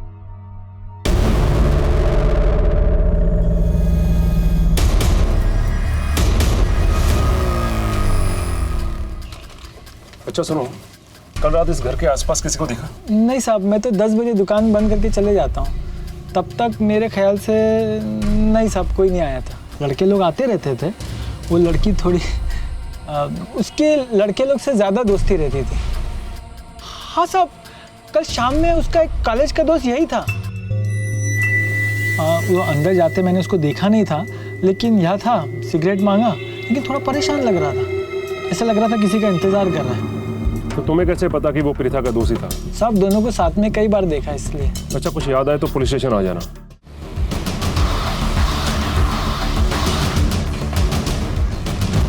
सर, प्रीता की इनिशियल पोस्टमार्टम रिपोर्ट, ये सिर्फ मर्डर ही नहीं है, मर्डर करने से पहले इसके साथ रेप भी किया गया है। सर, ये रेप इतना ब्रूटल था कि ये पहचानने में भी दिक्कत आ रही है कि ये काम किसी एक इंसान ने किया है और लोग भी शामिल थे। काफ़ी इंटरनल इंजरीज हैं सर। ऐसा लग रहा है कि लड़की के प्राइवेट पार्ट को किसी शार्प चीज़ से हार्म किया गया था। एक मासूम सी लड़की के साथ इतना घिनौना काम, वेरी डिस्गस्टिंग। बड़ी शर्म वाली गल है सर। बात सिर्फ शर्म की नहीं है, ताज्जुब की भी है। ऐसा कौन सा रेपिस्ट है जो रेप करने के बाद लड़की को वापस कपड़े पहना दे? और फिर घर में फोर्स एंट्री के भी कोई निशान नहीं है। हो सकता है प्रथा ने किसी जानने वालों को ही घर पे बुलाया हो। पड़ोसियों से पूछताछ की, कुछ पता चला? सब कुछ खास नहीं पता चला, बस उनका यही कहना था कि उसका नेचर कुछ फ्रेंडली था और ज़्यादातर उसके मेल फ्रेंड्स ही थे। सही से ऐसा लगता है कि उनको उसके कैरेक्टर पे शक था। कोई उसका दोस्त शाम को उसके घर के आसपास भी आया था, जो थोड़ी देर बाद वहाँ से चला गया। मैंने भी उसके बारे में कुछ ऐसा ही सुना है। उसके सारे दोस्तों के बारे में पता करो और अपनी रिपोर्ट्स देखो कि शायद कोई पहले ऐसी रिपोर्ट दर्ज हुई है क्या? हो सकता है किसी गैंग का काम हो। जी सर। और इसके पेरेंट्स को बताना कि लड़की के साथ रेप हुआ है मुश्किल काम है, टूट जाएंगे बेचारे। लोगों को लगता है कि हम पुलिस वाले बहुत टफ होते हैं। हाँ, हम टफ होते हैं, लेकिन किसी पेरेंट्स को ये बताना कि उनकी बेटी के साथ रेप हुआ है, वो भी इतनी हैवानियत के साथ, हमारे लिए भी इतना आसान नहीं होता। मैं खुद एक बच्ची का बाप हूँ और मैं सपने में भी नहीं सोच सकता कि कभी मेरी बच्ची के साथ भी ऐसा हो। कई बार ऐसी छोटी छोटी चीज़ों के लिए भी लड़कियों को अपना निशाना बना लेते हैं जिनकी हम कल्पना भी नहीं कर सकते। इसीलिए मैं हर एक के बारे में पता करना चाहता था। हमारे पास फिंगरप्रिंट्स के अलावा और कुछ नहीं था। हम अपनी पूरी कोशिश कर रहे थे, लेकिन असली अपराधी हमारी पहुंच से अभी भी बाहर था। प्रीता बहुत अच्छी स्टूडेंट थी सर, और बहुत हेल्पफुल भी थी। अपने दोस्तों पर तो जान छिड़कती थी, खास तौर पर तन्मय के ऊपर। पिछले एक हफ्ते से कुछ प्रॉब्लम चल रही थी सर उनमें। प्रीता, तन्मय और उनके दोस्तों के साथ बातचीत नहीं कर रही थी। हाँ, पर ज़्यादा टाइम वो रोहन के साथ रहती थी। रोहन उसका जूनियर था, पर काफ़ी अच्छे दोस्त थे। अच्छा, मुझे इस रोहन से बात करनी थी। क्या वो आया आज कॉलेज? सर आप मॉम को कुछ मत बोलिएगा, वो बहुत गुस्सा होंगी। सर मॉम प्रीता को नहीं जानती, इसलिए उससे चिढ़ती हैं। मैं सब कुछ जानता हूँ उसके बारे में, वो मेरी बेस्ट फ्रेंड थी। फिर तो तुम्हें अच्छे से पता होगा उसका किसी के साथ कोई लड़ाई झगड़ा। कौन कर सकता है ये सब? और हाँ, ये तन्मय कितना अच्छा दोस्त था उसका। सुना है काफ़ी टाइम से आपस में कोई बातचीत नहीं हो रही थी। Sir last week. What's your problem dude? क्यों तो हमेशा प्रीता की पूछ बनकर उसके पीछे घूमता रहता है? She is my best friend. वो तेरी बेस्ट फ्रेंड होगी, बट वो मेरी गर्लफ्रेंड है। मतलब तेरे मानने से वो तेरी गर्लफ्रेंड बन जाएगी इतना आसान है? हाँ साले तो ऐसे। क्या कर रहे थे तुम दोनों? ये बोल रहा है कि तुम इसकी गर्लफ्रेंड हो, और ऐसे बोला है कि मैं तुमसे दूर रहूं। मैं किसी की गर्लफ्रेंड नहीं हूँ, और मुझे ना ये सब नॉनसेंस में पढ़ना ही नहीं है। और तन्मय, तुम मेरे सिर्फ दोस्त हो, so please. But I love you Preeta. यार ये तू कैसी बात कर रही है? ओह गॉड, मतलब तुम लड़कों की प्रॉब्लम क्या है? मतलब मैंने अच्छे से बात कर ली तो मैं तुम्हारी गर्लफ्रेंड हो गई? मतलब फ्रेंडशिप नाम की कोई चीज होती है क्या? और तन्मय, प्यार तुम्हें है तो वो तुम्हारी प्रॉब्लम है। अगर तुम्हें ये सब चीजें नहीं समझ में आती तो प्लीज मुझसे दूर हो। चलो रोहन। प्रीता, समय बहुमूल्य है, सो इसलिए झूठ बोल के अपना और हमारा समय मत बर्बाद करना। हमें अच्छे से मालूम है कि तुम्हारा और प्रीता के बीच कोई अनबन हुई थी, और हम ये भी अच्छे से जानते हैं जिस दिन प्रीता का मर्डर हुआ था तुम उसके घर के आसपास ही थे। तुम काफी गुस्से में थे। तुमने प्रीता को मनाने की कोशिश की, प्रीता नहीं मानी तो तुमने प्रीता को मार दिया। नहीं सर, ऐसा नहीं है। मैं उससे माफी मांगने गया था, लेकिन मेरी हिम्मत नहीं हुई। मैं उसके गेट के बाहर खड़ा रहा और सोचता रहा। सर वो मुझे अपना दोस्त मानती थी, लेकिन मैं उसे कुछ और ही समझ बैठा था। मैंने सोचा कि मैं जाऊं या ना जाऊं, लेकिन मेरी हिम्मत नहीं हुई। फिर उसके बाद मैं अपने घर आ गया था। तुम्हारी इस झूठी कहानी में कोई मजा नहीं आया। सर मैं सही कह रहा हूँ, मैं उस रोहन की तरह झूठा नहीं हूँ। सर यहाँ पर सब जानते हैं कि वो प्रीता के पीछे पागल था और उसके सामने जस्ट अ फ्रेंड वाला ड्रामा करता था। आप किसी से भी पूछेंगे सब आपको यही बोलेंगे। हम नहीं आएंगे। तुम लोग को मरना है तो जाओ मरो। हम लोग ने तुमसे पहले ही कहा दिया था कि चोरी वोरी कुछ दिन के लिए बंद करो। चंदू, तुमको पता है वो विद्युत साहब है ना, उनकी बेटी प्रीता, किसी ने उसे मार डाला। पुलिस कह रही है किसी गैंग का काम है। कोई चोरी वोरी करने गया था, उसी ने मार डाला। ये क्या हुआ? चंदू, मेरी बात सुन, कहीं तुम ये सब तो नहीं किए ना? उस दिन हम बताए थे तुमको कि विद्युत साहब अपने परिवार के साथ शादी में जाने वाले हैं, और हमको रात में आने के लिए मना किए थे। ये बात सिर्फ तुमको बताए थे। सच सच बताना बेटा, कहीं तुम तो चोरी करने नहीं गए थे ना? माँ आपका दिमाग खराब हो गया क्या? उस मनहूस दोस्तों के साथ अब कि तुम आफत में पड़े ना, तो हमरे पास रोते हुए मत आना। सर, प्रीता के कॉल और मैसेज डिटेल्स।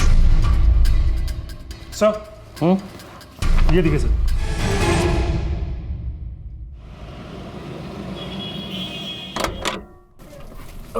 वाहिगुरु। अरे यार वहाँ का वेदर कितना अच्छा था ना यार। हाँ, बाय गॉड मजा आ गया। बिल्कुल सही बोला तूने। बीवी हमेशा सही कहती हैं। चलो मैं चेंज करके आ रही हूँ। चल ठीक है, चाय बना लेना। हाँ।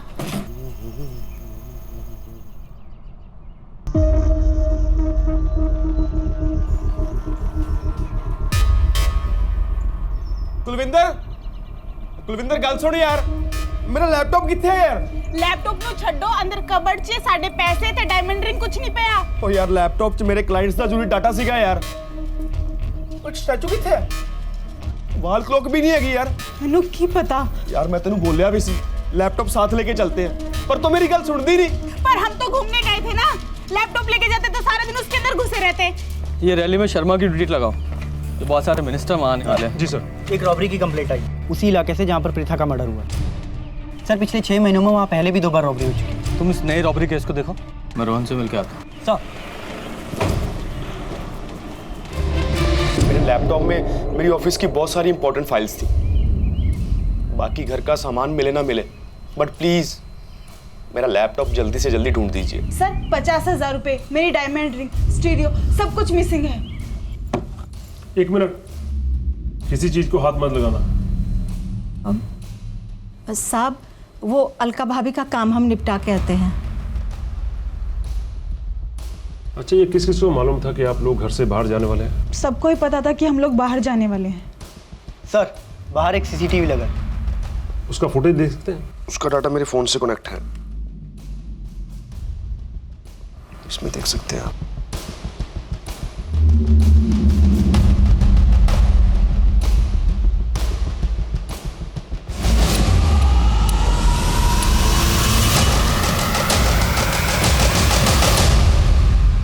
तू मेरे पीठ पीछे ये सब कर रहा था? हाँ, अरे मैं तो पहले से ही जानती थी उस लड़की के लक्षण बिल्कुल ठीक नहीं है, इसीलिए तुझे उससे दूर रहने को कहती थी।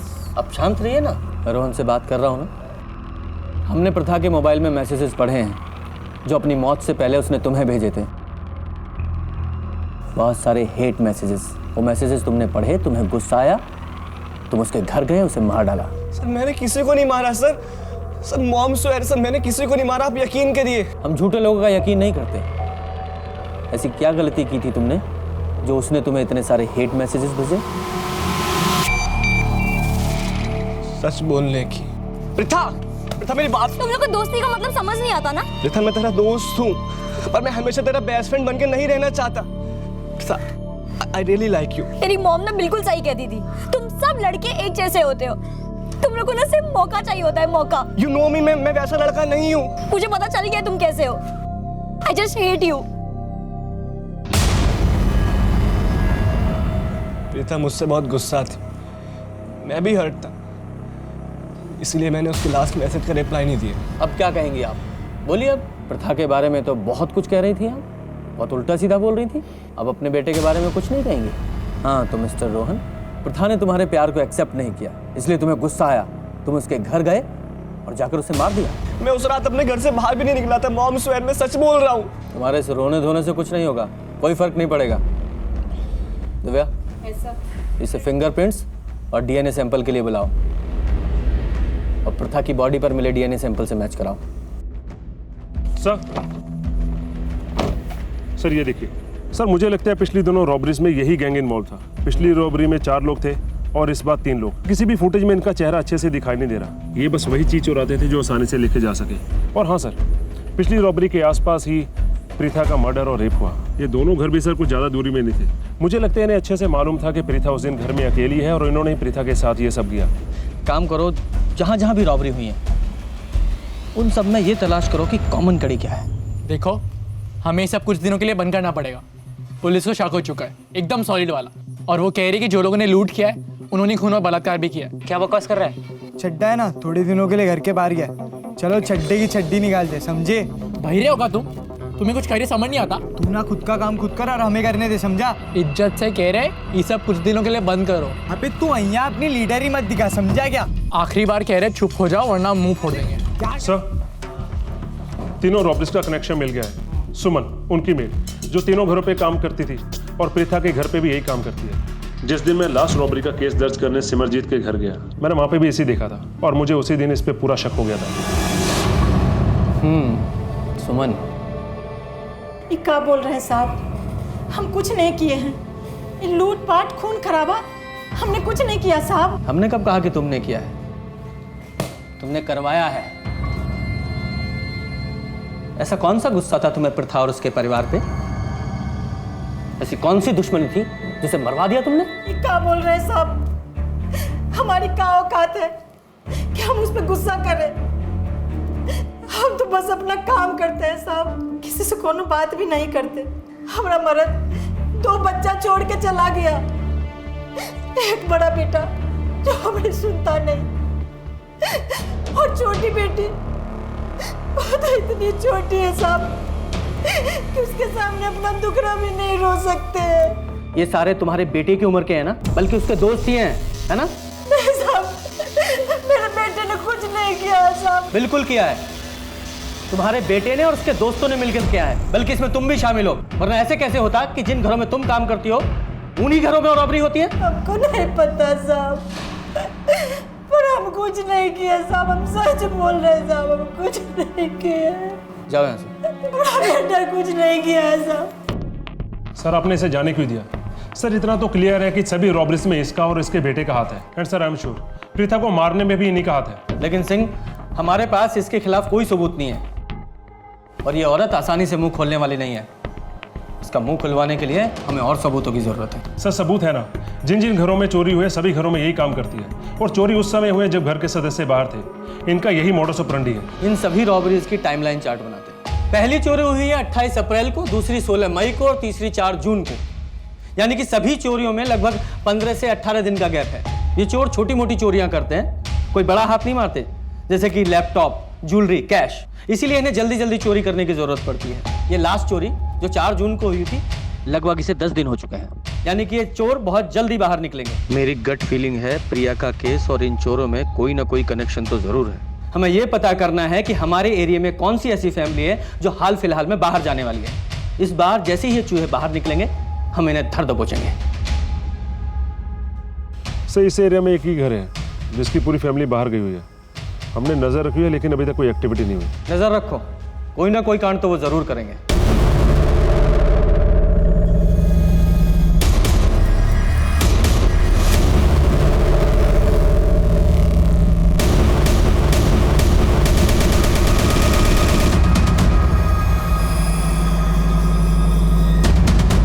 जी सर। ए, क्या कर रहे? रुक जा। रुको। रुक।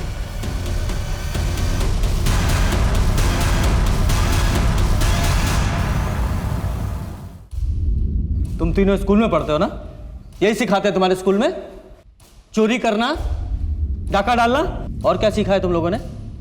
Rape, murder. सर हमने कोई रेप और मर्डर नहीं किया है, हम सिर्फ चोरी करते।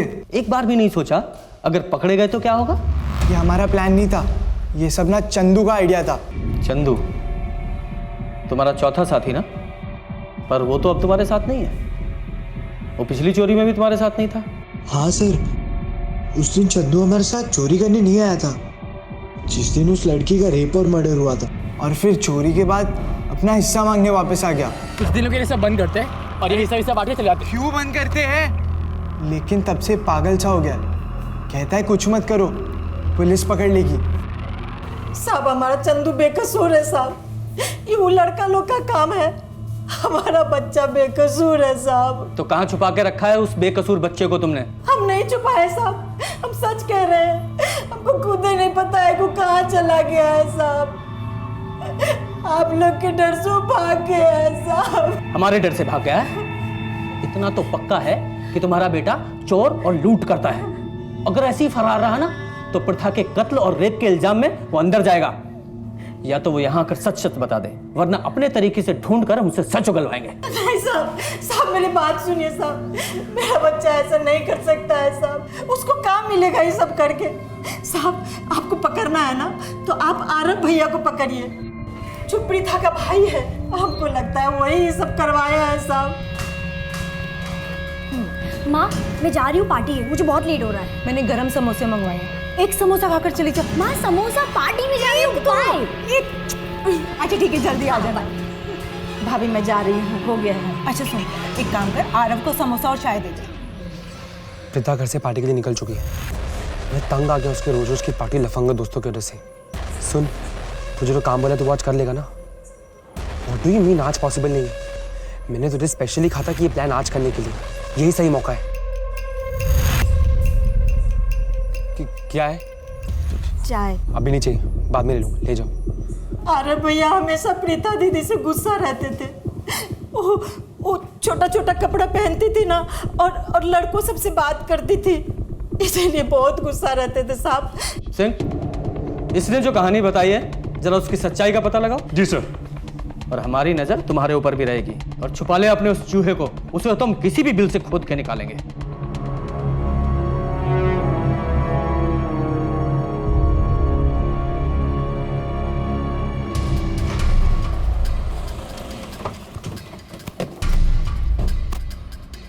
तीनों अपनी बहन पे गुस्सा था ना? हाँ। प्रीता घर से पार्टी के लिए निकल चुकी है। मैं तंग आ गया उसके रोज रोज की पार्टी लफंगा दोस्तों की वजह से। सुन, तुझे जो काम बोला तू वॉच कर लेगा ना? अरे पुलिस से झूठ बोलने का कोई फायदा नहीं, हम सब सच पता चलवा लेंगे। तूने किस किस को फोन किया, किसे पैसे दिए? अच्छा होगा अगर तू खुद ही बता दे। अगर हमने अपने तरीके से पता किया ना तो तुझे बहुत दिक्कत होगी, समझा? सर, प्रीता छोटे कपड़े पहनती थी, आवारा लड़कों के साथ घूमती थी और रात भर ऐसी घूमती रहती थी सर। इसलिए मैंने उस गुंडे को पैसे दिए ताकि वो प्रीता को डरा सके। और सर, जिस दिन प्रीता का मर्डर हुआ ना, उस दिन मैंने उस गुंडे से कुछ भी नहीं कहा सर। वो तो घर पे रुकने भी नहीं वाली थी सर, बाई चांस वो घर पे रुक गई। मेरा यकीन कीजिए, मैंने सिर्फ डराने के लिए उस गुंडे को पैसे दिए थे और मेरा कोई इरादा नहीं था सर। उस आदमी का जल्दी से डिटेल्स दे। सर ये लीजिए, उसका नाम गोविंद है। आरव के बहन के साथ मैंने कुछ नहीं किया साहब। बहुत सीधा बनता है तू, लड़कियों को छेड़ने की बहुत कंप्लेंट है तेरी हमारे पास। आप जिन लड़कियों की बात कर रहे हो साहब, वो सब ऐसी ही है साहब। उस रात आरव ने मुझे कॉल किया था, लेकिन मैं क्लब में डांस कर रहा था और मैं लास्ट मिनट में सब कोई प्रोजेक्ट हाथ में नहीं लेता। आप चाहे तो मेरे दोस्तों को पूछ सकते हो। और तेरे दोस्तों से तो हम पूछ ही लेंगे, और अगर ये काम कहीं तूने किया हुआ ना तो तेरी ऐसी हालत करूंगा कि तू नाचना तो दूर चल भी नहीं पाएगा, समझा? पता करो ये गोविंद सच बोल रहा है या नहीं। सिंह, हमारे पास सस्पेक्ट्स भी हैं और उन सस्पेक्ट के पास प्रथा को मारने के मोटिव्स भी हैं। जैसे कि ये तन्मय, ये उस दिन प्रथा के घर के पास में था। हो सकता है वो प्रथा के घर के पास गया हो, दोनों की आपस में बहस हुई हो, उसने पहले रेप किया तो उसे मार दिया। और वो दूसरा रोहन, उसे भी प्रथा ने उस दिन बहुत सारे हेट मैसेजेस किए थे, हो सकता है उसने ये सब किया हो। और वो प्रथा का भाई आरव, पता करो ये आरव उस दिन शादी छोड़कर गया था क्या? जी सर। और वो काम वाली सुमन, क्या नाम है उसके बेटे का? सर चंदू। क्या हुआ उसका? सर उसे ढूंढ रहे हैं, सभी खबरों को एक्टिवेट कर दिया, वो जल्दी पकड़ा जाएगा।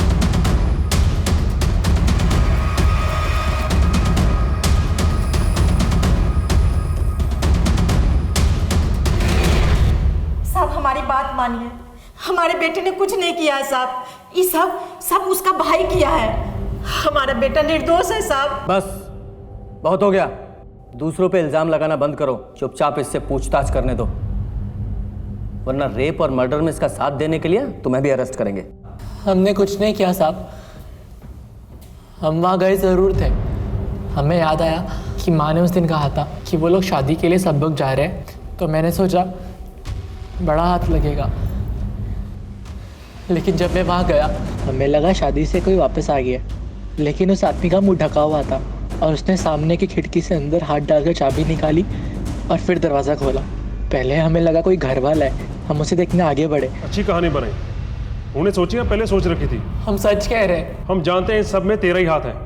अब ये बता, तेरे दोस्त भी तेरे साथ हैं या तू अकेला था? सब ये कह तो रहा है कि इसने कुछ नहीं किया। वो आदमी दिखने में कैसा था? वो आदमी, सुमन अच्छी तरह से जानती थी कि उसका बेटा चंदू गलत रास्ते पर है, जिसे रोकने में वो नाकामयाब रही। चंदू को उसके किए की सजा मिली, रॉबरी का केस सॉल्व हो चुका था, लेकिन प्रथा के रेप और मर्डर की गुत्थी सुलझने भी बाकी थी। चंदू ने अपराधी का जो डिस्क्रिप्शन बताया था वो किसी से मैच नहीं कर रहा था। तभी एक चीज मेरे सामने आई जिससे इस केस को सॉल्व करने में मुझे सफलता मिली। सर, प्रीता की डिटेल पोस्टमार्टम रिपोर्ट आ गई है। उसके साथ गैंग रेप नहीं हुआ, उसके साथ एक आदमी ने रेप किया है। सर रही बात गोविंद की, वो सच बोल रहा है। और सर अरब के दोस्तों से भी मैंने पूछताछ की, उस दिन अरब अपने दोस्तों के साथ ही था। अब सर बचे रोहन और तन्मय, ये क्राइम पक्का इन दोनों में से किसी एक ने किया। चंदू तो बता रहा था वो कोई मिडिल एज मैन है। सर हो सकता है चंदू झूठ बोल रहा हो सकता है ये क्राइम चंदू नहीं किया हो। नहीं सिंह, मेरा इंस्टिंक्ट कह रहा है चंदू झूठ नहीं बोल रहा है। अगर चंदू की बात माने तो उस आदमी ने खिड़की में से पहले हाथ डालकर चाबी निकाली, फिर वो मेन डोर से अंदर आया, यानी कि उसे पता था कि चाबी कहाँ है और उसे यह भी पता था कि उस दिन प्रथा घर में अकेली थी। जरूर ये बात किसी फैमिली मेंबर ने उसके सामने डिस्कस की होगी। पहले हमें सिर्फ शक था, लेकिन अब पूरा यकीन है कि ये किसी रैंडम आदमी का काम नहीं है। ये ज़रूर कोई ऐसा आदमी है जिसे अच्छी तरह से पता था कि प्रथा घर में अकेली है और आपके घर की चाबी वो खिड़की के पास रहती है। वो चोरी के इरादे से यहाँ नहीं आया था, वो सिर्फ प्रथा के लिए आया था। कोई ऐसा जो उसे पसंद करता था।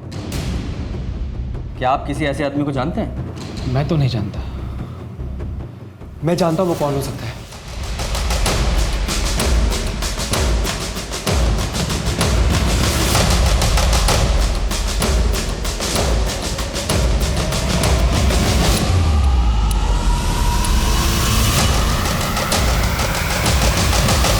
आरव ने तेरे सामने ही कहा था ना कि उसके घर की चाबी कहाँ रहती है?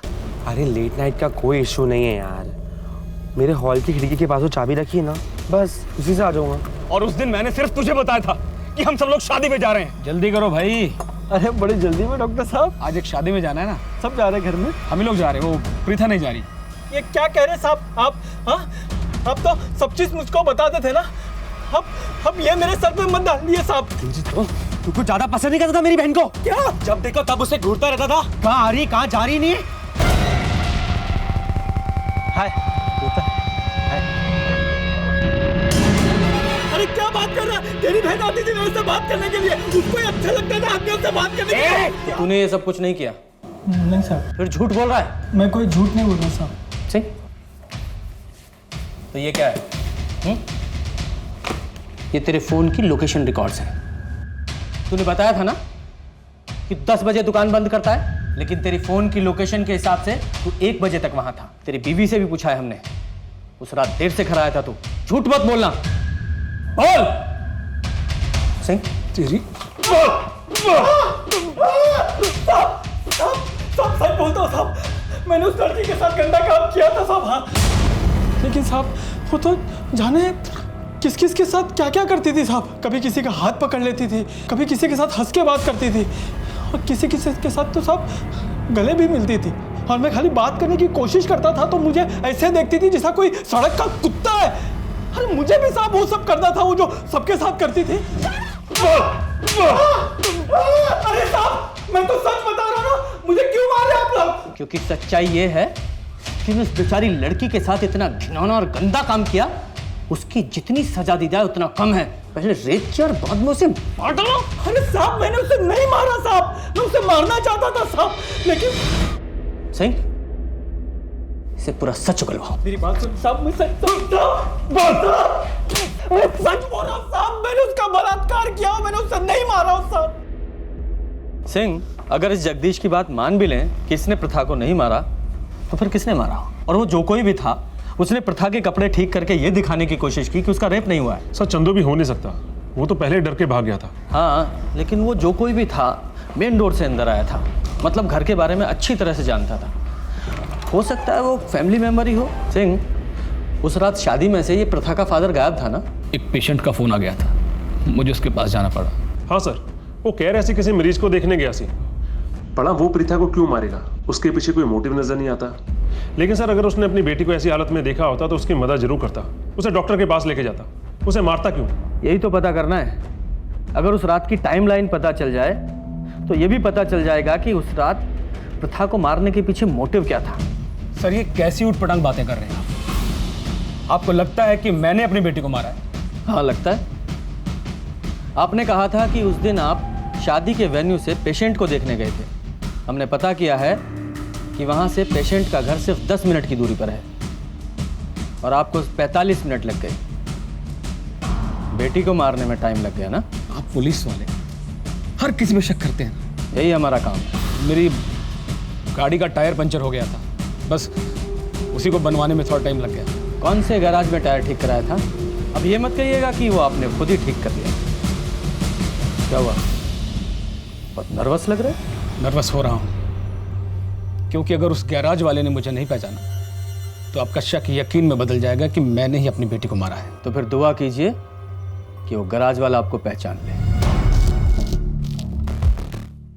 सर मैंने उस मैकेनिक से गल की थी, वो कह रहा था उसने विद्युत को पहचान लिया। उसने बताया कि वो उस रात उसके गैरेज में आया था, उसने अच्छे कपड़े पहने थे और वो किसी पेशेंट को मिलने की जल्दी मचा रहा था। बाप मैकेनिक के पास आया, फिर पेशेंट के पास गया। और भाई पहले से ही दोस्तों के पास था। जी सर। और माँ, उसने बेटी के बहुत सारे मिस कॉल्स देखे और जल्दी जल्दी मिलने घर आ गई। मतलब तीनों में से कोई नहीं था, तो फिर कौन है? सिंह, इस केस की फाइल लेकर आओ। जी सर। की ढूंढ रहे हो सर?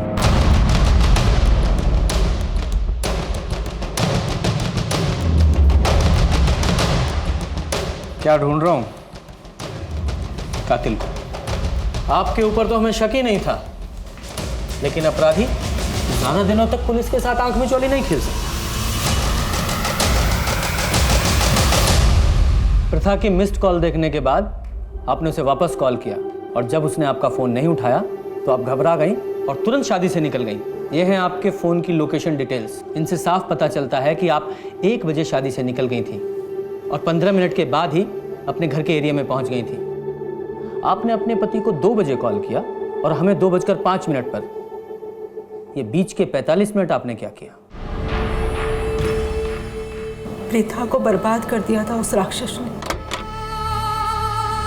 जिस दरिंदगी के साथ उसके साथ रेप हुआ, उस दर्द के साथ वो नहीं जी सकती थी। वो जिंदा तो रहती, लेकिन घुट घुट के मर जाती। मैंने हमेशा उसे समझाया था कि दुनिया अच्छाई नहीं देखती है। लोग हमेशा मेरी बेटी को गलत कहते थे। उसका हंसना, उसका लड़कों के साथ बात करना, उसके छोटे कपड़े पहनना, बस इन सब बातों से ही लोगों ने अंदाजा लगा लिया कि उसका कैरेक्टर खराब है।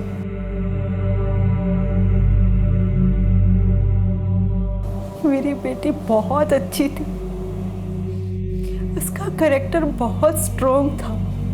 मुझे पता था कि रेप के बाद लोग मेरी बेटी को ब्लेम करेंगे, हमें ब्लेम करेंगे।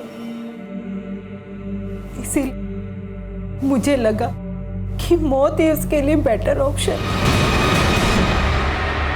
माँ थी मैं उसकी, उसके साथ गलत कैसे होने दे सकती थी? इसीलिए मैंने उसे मारकर सही काम किया। मुझे अपने परिवार के लिए जो सही लगा मैंने वही किया। आपने कानून को अपने हाथ में लेकर सही नहीं किया।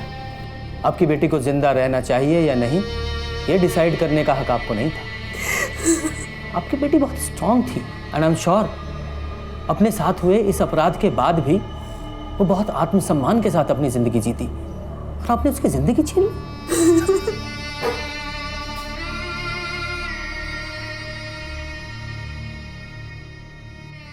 जगदीश को उसके किए की सजा मिली, और शिप्रा, उसने भले ही अपनी बेटी को दर्द से मुक्त कराने के लिए ये सब किया, लेकिन कानून को अपने हाथ में लेने के लिए उसे सजा मिली।